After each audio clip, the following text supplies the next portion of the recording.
You're listening to an Anazao Ministries podcast. Who is the Doctor? Doctor Who? Today, we're going to be talking about my absolute favorite show, Doctor Who. We're going to be discussing who the Doctor is, who's the best Doctor, and if you've never seen the show, where should you start watching it? Today's episode is primarily for beginners, so if you're new to Doctor Who, or if you're just kind of Doctor Who curious, if people have been telling you to watch it forever, you have no idea where to start because there's 60 years of content and it's kind of overwhelming, take a deep breath. We'll let you know where to start today. Hey, everybody. Welcome to Systematic Geekology, episode number 6. We are the Priest to the Geeks. And, of course, when I say that, I don't mean that we're ordained priest. Brandon's working on it. But really, we just mean the original biblical sense of being mediators between culture and the faith, specifically geek culture for us. And this isn't a trap. We really are just huge Doctor Who fans who want to talk about it from a Christian perspective and looking forward to talking with you guys about it. Remember, if you enjoyed this episode, you can help support the show so we can keep making great Christian geek content at patreon.com/systematicgeekology, where you'll have access to all types of bonus extended universe content, like our bonus episode reviewing Doctor Who Season 2 episodes 8 and 9, The Impossible Planet and Satan Pit. Yeah, I am Joshua Knoll. I am a fourth-year biblical studies student at North Greenville University, and I recently, on the way to Orlando, listened to the entire soundtrack from Dr. Horrible Sing-Along blog 4 times over, and it was great each time. That caught me off guard. Hey, I'm Brandon Knight. I am a produce merchandiser, traveling preacher, pastoral youth ministry intern, seminary student, TikToker, podcaster. I do way too much. And I have been enjoying some Doctor Who short story literature that I will be happy to tell you about more when we get to the recommendation section. I am Joe. I am a broadcaster, podcaster, all over the place. And I recently have been binging on Star Trek lore that I'll tell you about in the recommendation. Nice. Yeah, I'm excited to hear about that. I just started getting into Star Trek this year, actually. Way to be late to the party. Yeah, super late. All right, so for today's episode, we are going to be talking about, again, what is Doctor Who? Where should people even start when you have 60 years worth of material to jump into? And what is the general storyline like? Yeah, so, yeah. Which, who wants to try and explain 60 years worth of material? Okay, let me try this. I can't even give you some of the origins because that's kind of been revamped in the newest season.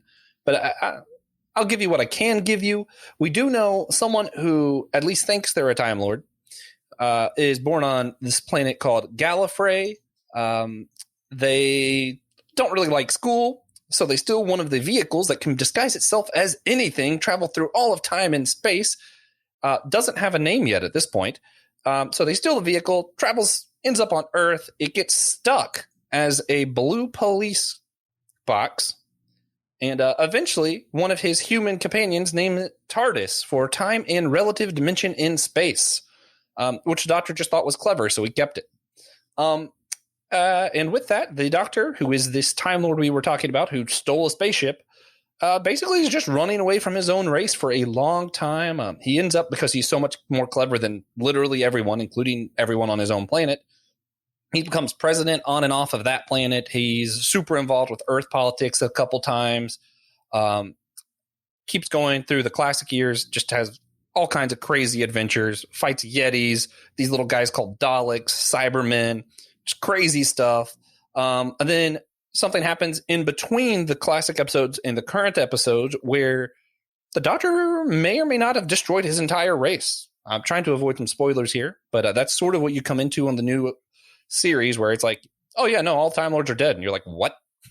And John Hurt may or may not have been a doctor at one point. We're unsure. Also, yeah. I mean, we're sure, but you're unsure because we don't want to spoil it for you. Yeah, and then it goes through what it's like to be without a home planet, and some stuff happens, and he gets a hint that he might not have destroyed it, and there might be a way to get them back.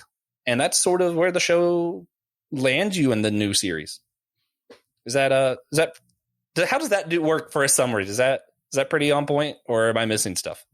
Because I know I'm missing stuff.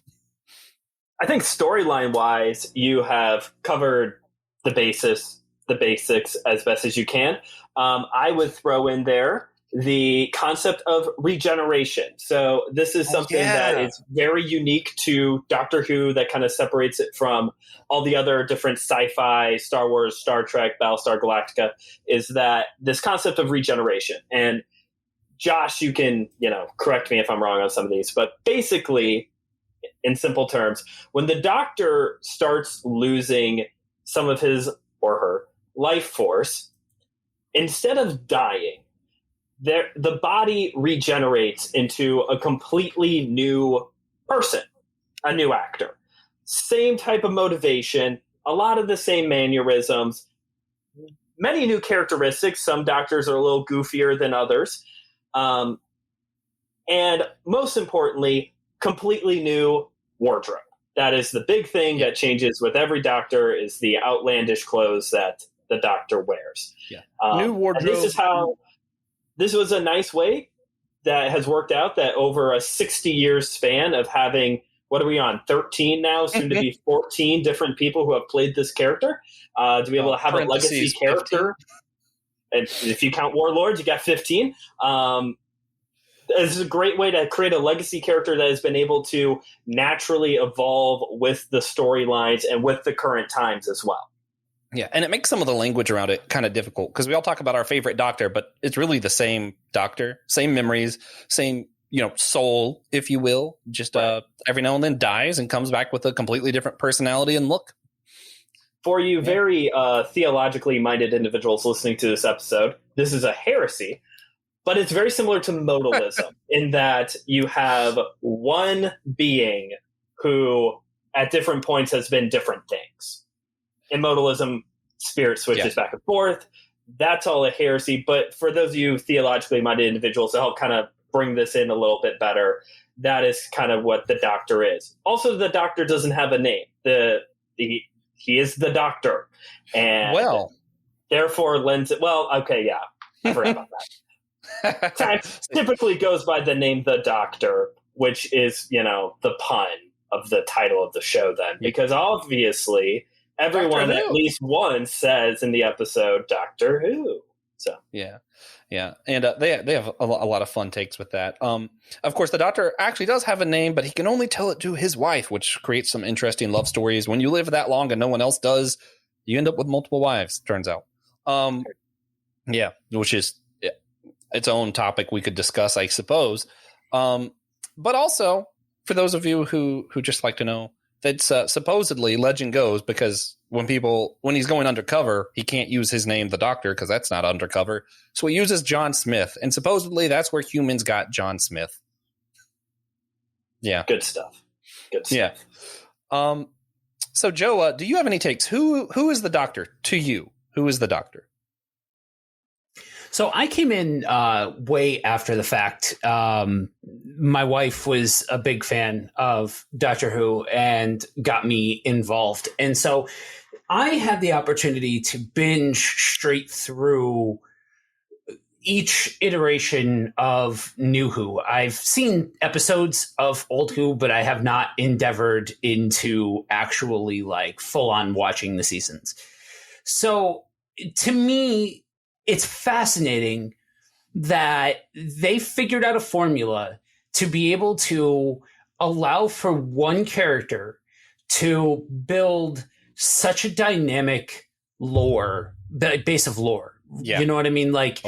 If you ask the diehard fans, they will tell you there is continuity. There is structure to this, but at the same token, it's designed in a way that while you might have questions, you might wonder, hey, who's this, who's that? it's very easy to jump in at a different spot. And I think that's part of why that you find so much of, this is my favorite doctor, this is my doctor, that kind of thing. Yeah, which is sort of what we're going to get to with this episode is it's not a good idea to try and start at the beginning. First of all, you'll never catch up. Second of all, a lot of the early episodes, because it was made such a long time ago, are actually just missing. So you can't watch it all the way through that way. And unless you're just really used to watching TV that was made in the 60s, it might be a little off-putting if you start there. It's also black and white. True. Yeah. Yeah. I liken from what I've seen of early Who, I liken it to original era kaiju movies like Godzilla, things like that, where you literally can see the strings. You can see the fact that it's figurines being moved across the screen and things like that. From what I've seen of original Who, it's kind of the same deal, where it's not like it's a super polished product in the same way that New Who is. So you have to understand what you're getting yourself into. Yeah. I would say that Who is very much like Star Trek in that way. Oh yeah, where you can see the evolution, and just because it came previously doesn't mean that it's required watching to get involved. Yeah. That's the original Dalek. Sorry, go ahead. I was saying the original Dalek, you can absolutely tell that it's just a small man in a trash can holding a plunger, because that is what it was. Yeah, and that's some of the beauty of Doctor Who, I think, because as technology has progressed, the special effects do get a little bit better, a little bit. It is still just television production quality, but I think that has the cheesiness, I guess, has become part of the lore. It's part of the charm. In all seriousness, the Daleks are ridiculous looking, and the voice is kind of weird and off-putting at first. But once you understand who the Daleks are, they're one of my favorites. I love the Daleks. Yeah. I get excited when the Daleks show up. Oh yeah, I think most Who fans do. The first time the Dalek was in the new series, and it was just a single Dalek, crazy. Mm-hmm. But for those who don't know, what are Daleks? Since this is for beginners. Oh, that's true. Joe, do you want to take a stab at that one? Okay. Feel free to jump in if I miss something for the veterans. But longtime enemies of the Time Lords, bent on world dominance. Yeah, they galaxy dominance. I'm gonna show. I'm sorry, I'm just too much of a geek with this. I want to say it's called Genesis of the Daleks. There's a series that's with the Fourth Doctor. You basically the way the Daleks came to be was a planet that was just completely war torn, and everyone kept upgrading and upgrading to be better at war, having the best equipment, until eventually you come up with the Daleks that are basically, they're more or less just the incarnation of war. That's all they are. Yeah. So, of course they win their planet and then they have to expand because that's what war does. And it's interesting commentary on war itself. Mm-hmm. Yeah. And yeah, a lot of the show, especially because it's not Hollywood, a lot of the show is it always seems to be 10 to 20 years behind Hollywood production quality. Sure. And on top of that, it's TV show quality. So it's, yeah. Which also means it has to stand on the story, which is one thing I really appreciate. As far as talking about who the Doctor is, there are some things that are consistent, that are always part of the Doctor, which I would say just a caring for humanity, a caring for others, never puts himself first, love, kindness, second chances, curiosity might actually be the biggest attribute. To you guys, what are some of the attributes that you consider just part of the core of who the Doctor is? For me, you have the Doctor traveling throughout time and space, doing, showing up on planets, saving people, engaging with various alien species. I would say, to me, the primary motivation of the Doctor in all of his and her iterations The primary motivation is the sanctity of all life throughout the galaxy at any stage. Yeah. Sanctity of life. Not to say, and just for clarity's sake, because I don't know who our audience is at this point, we're just a little baby podcast at this point. That's not to say that Doctor Who is a pro-life show in the sense of the standard conservative evangelical stance of anti-abortion. Doctor Who is a pro-life show from this perspective of all life at any stage needs to be protected and guarded against evil and atrocities, which then makes sense that the primary antagonist is this war race that wants to destroy everything, exterminate everything that is not a killing machine. Exterminate. Like that. Exterminate. Yeah. So blaspheme, I would say that blaspheme. Sorry. It's half of the fun. It's half of the fun. But no, I would say that is the primary motivation of the Doctor, at least when I watch the show, is protecting life. Like when I think of characters in geekdoms that are inherently righteous, that ability to choose to do the good thing that will bring about the most moral good to the most amount of people, the Doctor comes to mind. Finn from Adventure Time, Captain America, Superman, all of these type of characters who their primary motivation is righteousness. I think curiosity is also a great character trait to point out as well. Yeah, I like He's fascinated by everything. We can all pick one. So I got curiosity. You got a care for life. Joe, if you had to pick one attribute, who is the Doctor? I think one of the best things about Doctor Who starting out in the old or in the new in New Who, partially because of it being a revitalization of an older property, lots of things went into this, but you literally see the growth of this character over long stretches of time. Yeah. And there's a sense of humility in early, I'm going to call it early New Who, that you are watching, and it's almost like you're going on this journey with this character, that it's almost akin to the same kind of deal that, you know, coming of age stories, where that's usually your protagonists are teenagers or young adults, and you know, you see their maturation process, you see their growth. Yeah, same kind of deal here. And that's why, you know, when we get a little bit further on, I have some hot takes involved in that, but that humility that says, okay, I'm still learning these things while still, you know, yes, there are some MacGuffin-y parts and things like that, not anything near what it got to, but there's still, you know, there are those portions of it, but still you have this character that is trying to do good. Yeah.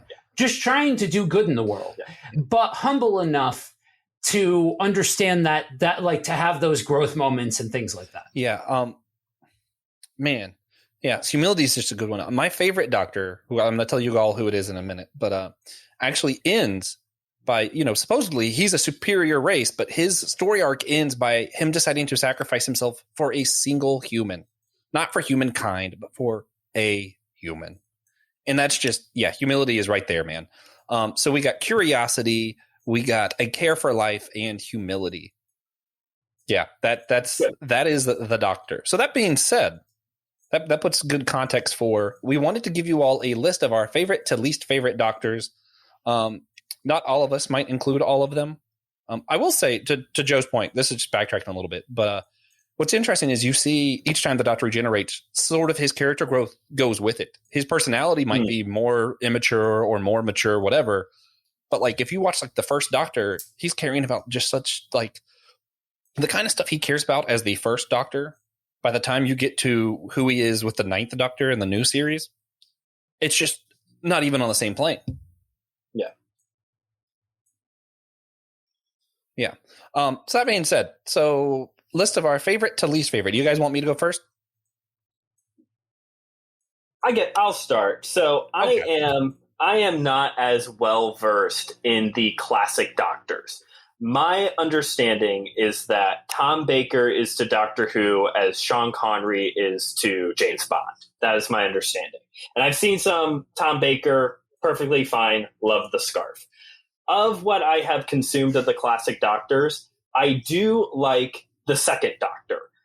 The uniqueness about him was that he kind of had this like sloppy, kind of like disheveled, not always put together appearance, played a recorder, which is super annoying, but he was sharp as a whip.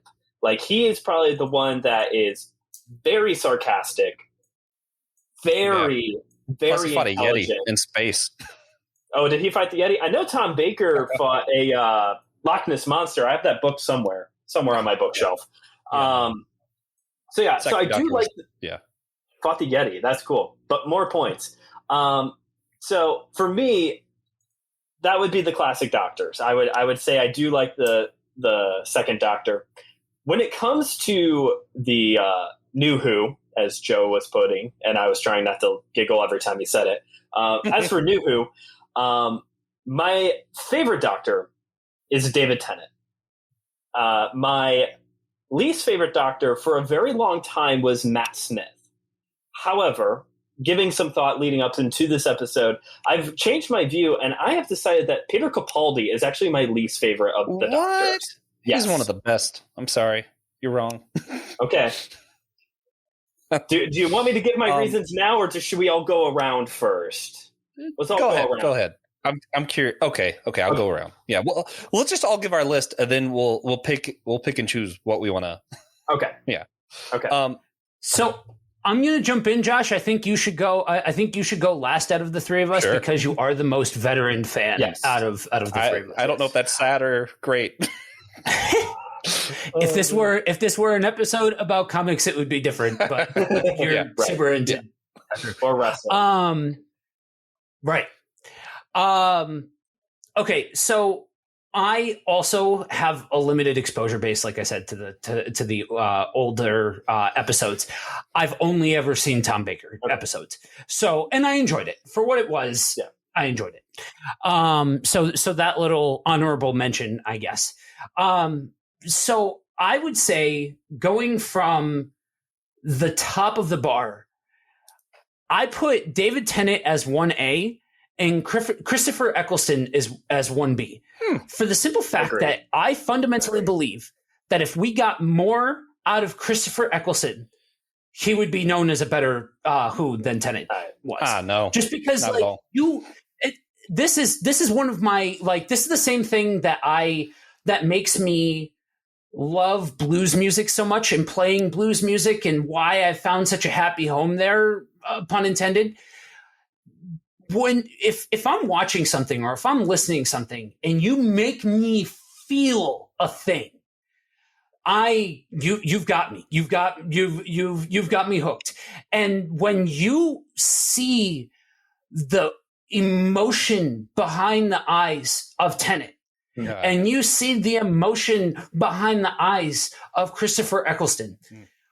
Wow. It took somebody like me who I didn't really, I was always way more into horror than I was sci-fi. Yeah. I just, for some reason, outside of like Star Wars, basically, sci-fi never really clicked with me until I was a bit older. And so for me, it took somebody who didn't have any kind of connection that, like, at the end of Tennant's run, when what happens, no spoilers or anything for an arc that's 15 years older, old, if not older, 60 in total. 60 in total. But when you have those final closing moments of his story arc, wow, they're both, both of their finales are on this ride with him to this point of you're in the moment. If you can get me, like you said about Daleks are inherently ridiculous. The whole thing is ridiculous. It is. It's absurd. Lot of levels. But it's interesting to me that you guys, being more veteran fans than me, I still have that same kind of connection, like what you guys are talking about with the Daleks. Like, I hear that noise, and I'm like, especially at those beginning episodes or beginning from where I was, that was something to me that was like that you felt like these characters, these enemies had weight behind them. Yeah. Like there was actual consequence behind what happened. Did not stay that way, but so that is something that that I resonate with those ones. I'll extend your sentiment of Eccleston and Tennant to Capaldi. I have the same thing with like the passion in his eyes and everything with how he portrayed it. Blew my mind. So on the topic of Peter Capaldi, I would put him as third for the simple fact that, like, in theory, so much of Peter Capaldi is really cool. Whoever thought that those sunglasses were a good idea needs to not have any more ideas. Like, no, you're done. You're fired. Go home. You're drunk. That's not. Come on. Here's my strongest. It looks like. Here's my strongest stance in Doctor Who. Stephen Moffat ruined it. 100%. Stephen Moffat ruined it. Which good news. That's what. What's his name? I can't. Russell Davies. He's coming back. He's going to be the showrunner again. Super excited. It's funny because and to extend out what I that whole arc for Peter Capaldi. I could get into details. I think Clara was around for way longer than she needed to be. All of that, like you could get into the particulars, but I think a good summation point is that in theory, there was a lot of really cool ideas at play. You had this person who you saw like give you a sugar rush. She was so stupidly, sickeningly sweet with Matt Smith. That you have the tables turned to this grizzled old veteran that's like, great. He's seeing some things and all of that. Still cares about people, but like is curmudgeonly about it. He's got a lot of that fire and ice and rage, if you will. Right, and that's to me, it's some of the moments that you had me with Christopher Eccleston and David Tennant were those moments where like, he could be chipper and happy, but like, woe betide. Yeah. Like the mood has now changed and now we're being serious. And now you know that he will crush you inside of 3.5 if you don't change what's going on. And it's my scene. I'll say the first episode with Tennant where he goes from quoting the Lion King and dancing around and then almost like flipping a switch. This guy tries to turn on him and destroy Earth and he just kills the guy and just straight up is because he's still trying to figure out who he is and he says no second chances. That's what kind of guy I am. I'm like, man. And it's that made it hard for me to get into Matt Smith on the opposite end, because for me when Matt Smith would start acting that lighthearted, because the Doctor has like a serious side ready to go to war and a lighthearted funny side. Eccleston was funny, David Tennant was funny. Matt Smith, for whatever reason, it always came off more like a clown. Like he's, hey kids, it's Krusty the Clown. Like that's how he came off to me when he started acting funny. And that was the hard part for me to get into the character. That being said, Matt Smith is in my favorite episode of all of Doctor Who. Which one? So that's why I can give him props. He's in some of my favorites too. I really like some individual episodes. The Doctor's Wife. It was written by Neil Gaiman, which is probably why I liked it. All of the whole story of the Doctor in River Song, I love. There's so much of Matt Smith years I did love, but there's this meme out there where you have Christopher Eccleston next to a tiger, you have David Tennant next to Tigger, and then they have Matt Smith next to what appears to be a very drunk pussycat, and that's pretty accurate. For me, Eccleston was a little too serious, and Matt Smith was way too silly. And because you know what it was is Eccleston would just use a salt and pepper shaker. David Tennant would be like, "Oh, salt and pepper, how clever!" And Matt Smith would dance around like a drunk and talk about how clever salt and pepper was for 20 minutes. And I'm like, I don't care. Right. Yeah. I'm just seconding what you're saying, but also just y'all can tell I do not like Matt Smith, but he's not my least favorite Doctor. Okay. Yeah, sorry, Joe. Were you? Did you have any more thoughts on your list? Yeah. And all of those things forgiven, as far as are all of those things considered. The execution of Peter Capaldi's run. Yeah, the writing was trash, man. Yes. Like, holy Toledo. Yeah, it was bad. Like, that was just not good. But the acting was superb. Yes, where to me, I would rather somebody peeling the paint off the walls from an acting point of view than somebody walking around super zany, super colorful, like, all of that kind of stuff. Even if there's more continuity, even if there is more attempted storyline substance, which I will give to Matt Smith. They tried a lot. Yeah. They were very, very adventurous from overarching standpoint, like too many overarching twists, storytelling. Like, here's a twist for the twist of the twist, and at some point the twist was expected. True. Right. Yeah. Right. But eventually they got to this point where they started becoming. You mentioned righteousness. I would say that it started out as, yes, righteousness. And then they forgot that righteousness and self-righteousness are not the same thing. Sure. Yeah. And it very much became grandstanding. It became, look at me and how holier than thou I am, while painting it in a way that is attempting to follow the story and follow the bouncing ball, but also completely disregarding the story and following. So the bouncing ball. For my take on that, what I'll say, you could cut out the Matt Smith years and the story works just fine, which is the most aggravating part. Like, he doesn't contribute to the overarching story at all. I have a theory why Matt Smith is so popular, but say what you need to say. What I was going to say is, a lot of the new Doctor, what I truly believe is it's a picture of a man, a great man, I will say, dealing with superb grief. At first with Eccleston, it's just all rage. And then with David Tennant, he's kind of getting a little sillier. And then Matt Smith, he just needs to retreat as a child for a while. And then he comes back as Capaldi, and he knows how to fix his mistake. And he's just super focused, almost annoyingly focused on how to fix it.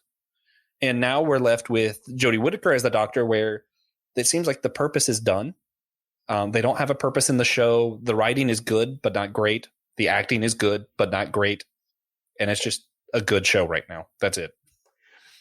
So next up on Christian Debates, newest Who is trash. No. More at 11. False. The best Who is David Tennant, and that is new Who. No. I meant the newest, as in Jodie Whittaker's run. No. It was still good. It's just not great. I have not seen any of Whittaker's run yet, but that is just because my HBO Max subscription ran out before I could get to that point. So, still not missing too much. I like her outfit, though. Yeah. So, Joe, are you ready for my list, or any final notes? Okay.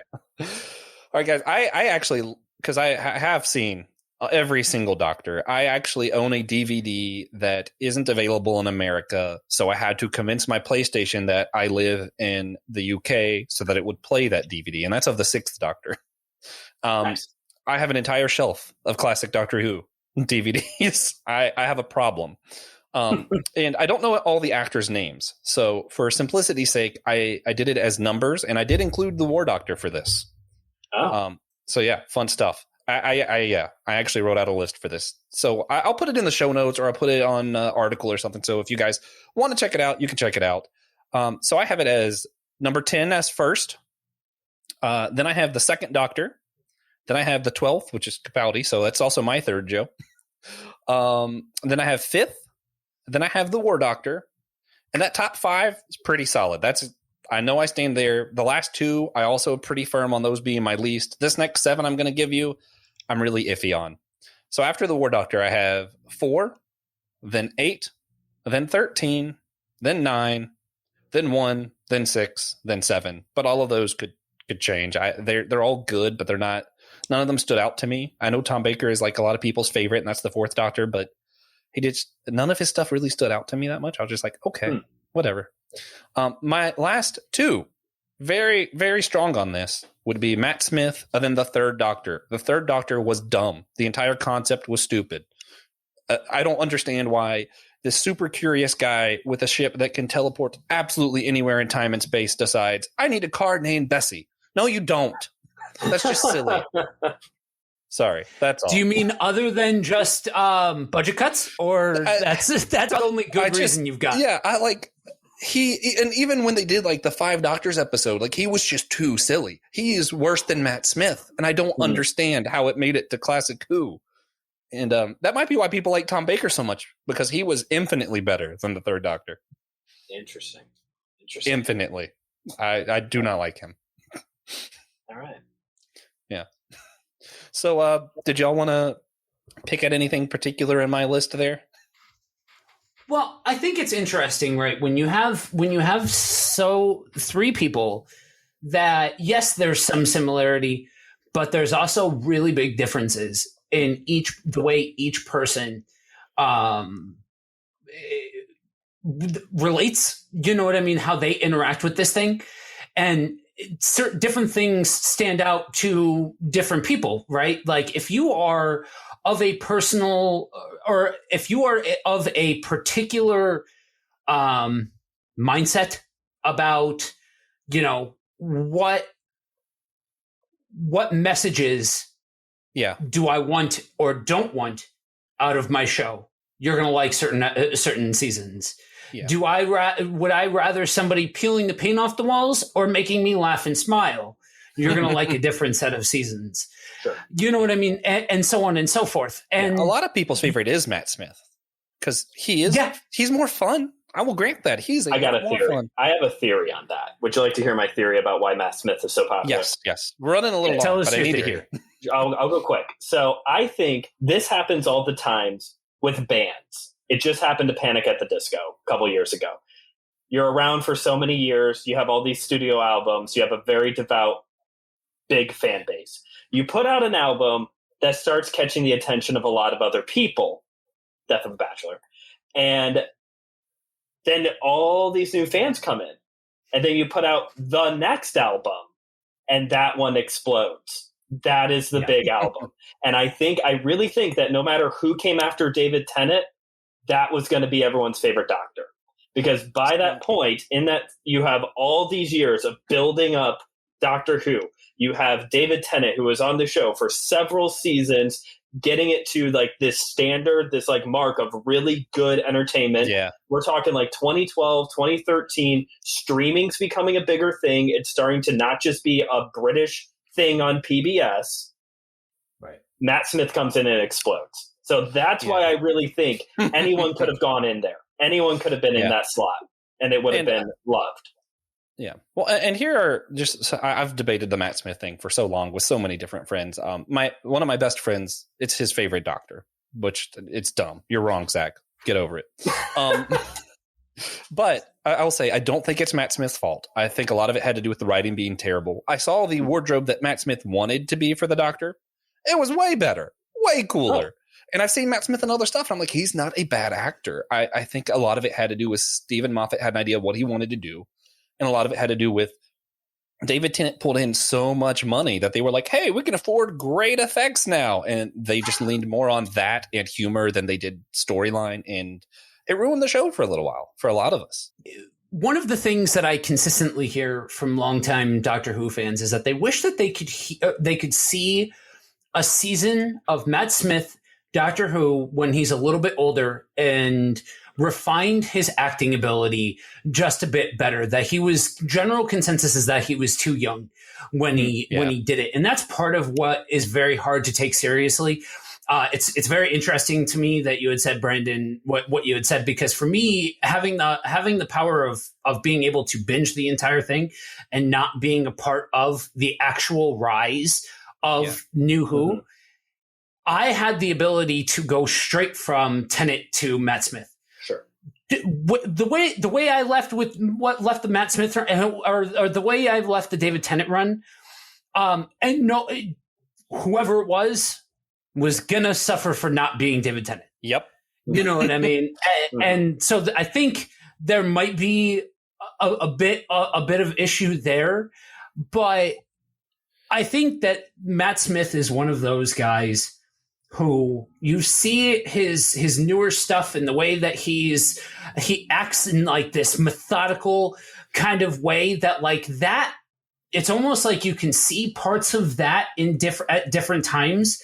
It's starting to kind of shine through on Doctor Who, but I feel like to an extent it was the perfect storm of having somebody who still needed the polishing of experience, and written by somebody who couldn't write his way out of a paper bag. Yes. We need to try and rush this along, but I did want to let you guys know something. Do y'all want to hear something absolutely tragic? Yes. I started Doctor Who on season 2, episode 8, because a friend of mine was like, this would be good for Halloween. So we watched the Satan run with the Legion as the Ood and all that. And we're going to do an after show on that. You guys go to Patreon, check that out. We'll talk all about those episodes. It's a fun time. But I started there and I just loved it so much that I was like, wow, what was that? But the production value was low. So I was like, whatever. I could live without it.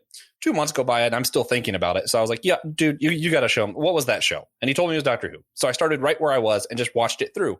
I had no idea that the Doctor regenerated. So when Tennant died and this other guy showed up, I was like, who is this? Why is he so awful? I was just furious. So that being said, season 2, episode 8 is not a great place to start. Do not start the show there. Where do you guys think, if someone was to choose a place to start watching Doctor Who, where should they start? Eccleston. Yeah, for sure. Okay, then I'll be contrary and say, no, start with David Tennant, but start at the Christmas Invasion. Because here's the thing. Joe mentioned it earlier. Pretty much anywhere you start, if you start with a new Doctor, they're going to explain what's going on. They're going to backtrack because they know not everyone has seen the last 50, 60 years of the show.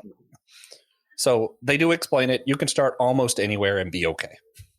Yeah, the nice part about one of the parts I like about Doctor Who is that there is continuity, there is continuing storyline, but there is also this element of Twilight Zone creature feature that there are some episodes that are just standalone, in and out. He fights a monster. The end. Yeah. If you're going to just watch one episode, it's in season 3. It's called Blink. Watch that. The Doctor's in it very little, but it's worth it.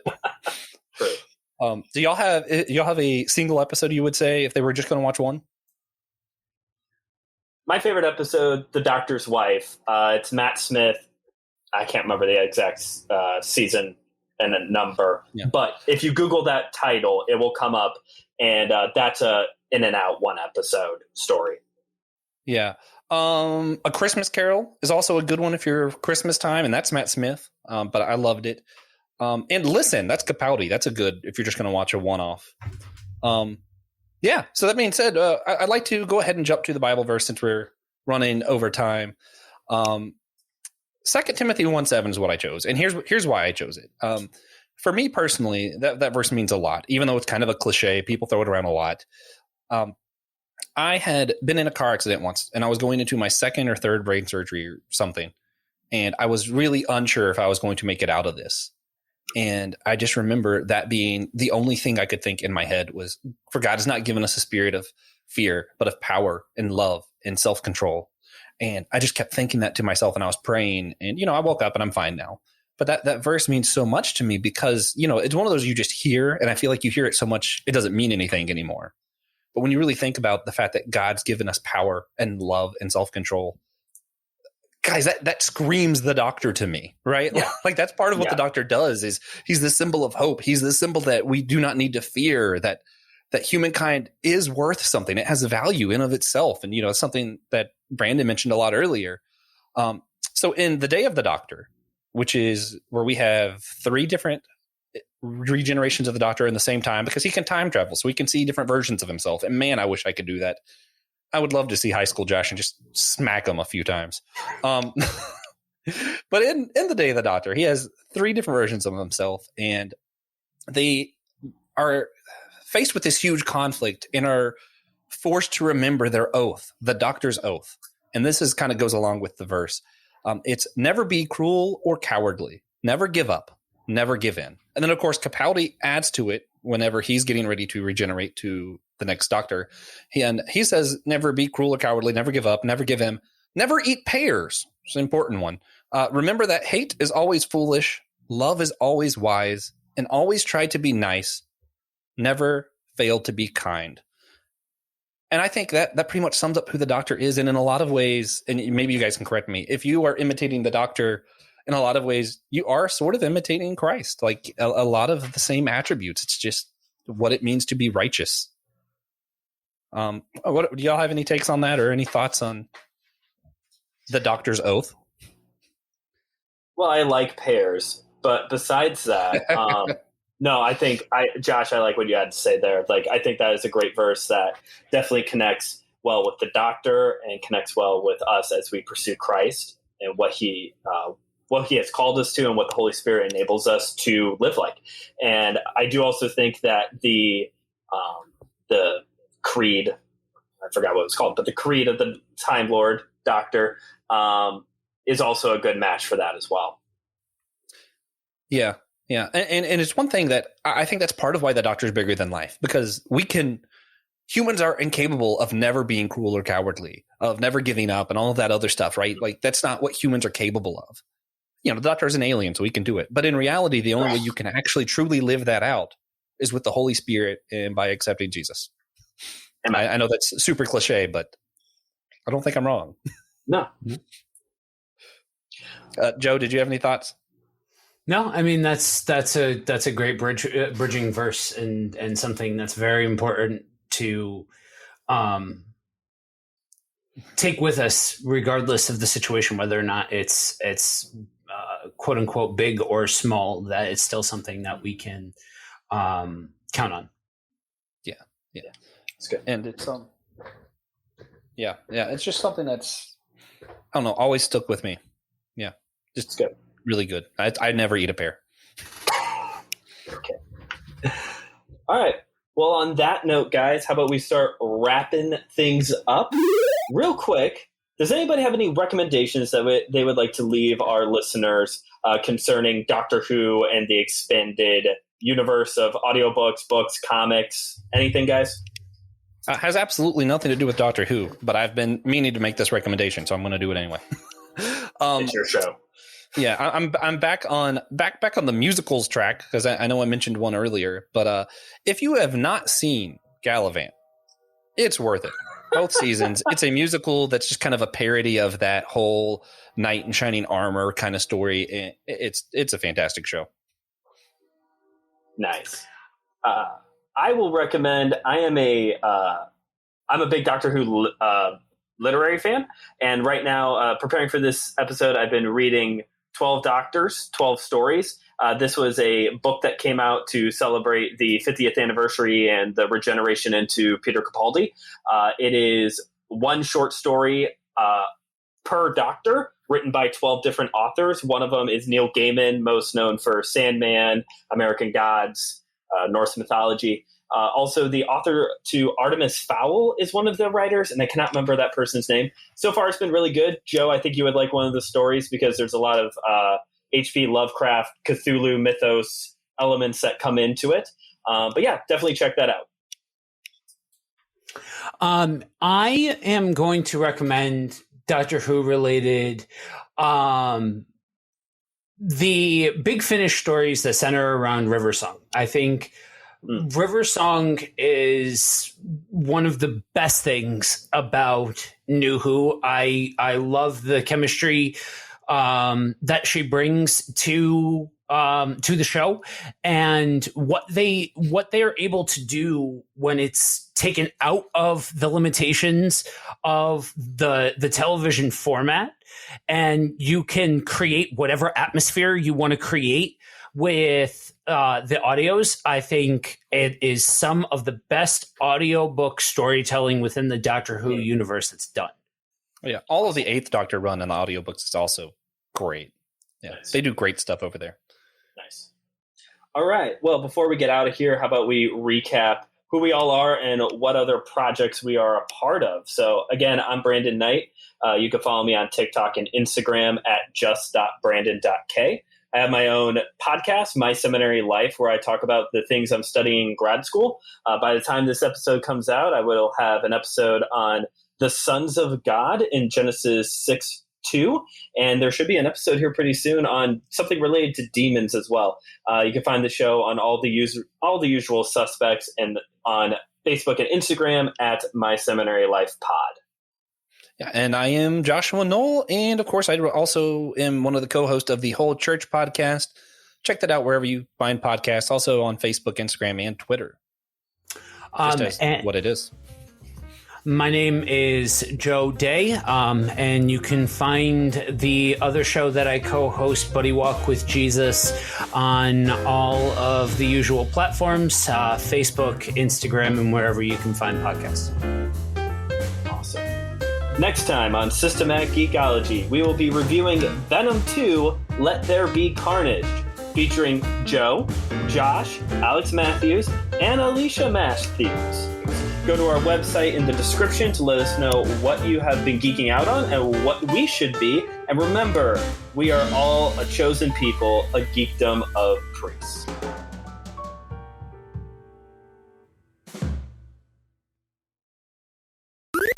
This was an Anazao Ministries podcast. If you enjoyed this show and would like to learn more about our network, be sure to check out the Anazao Ministries podcast network.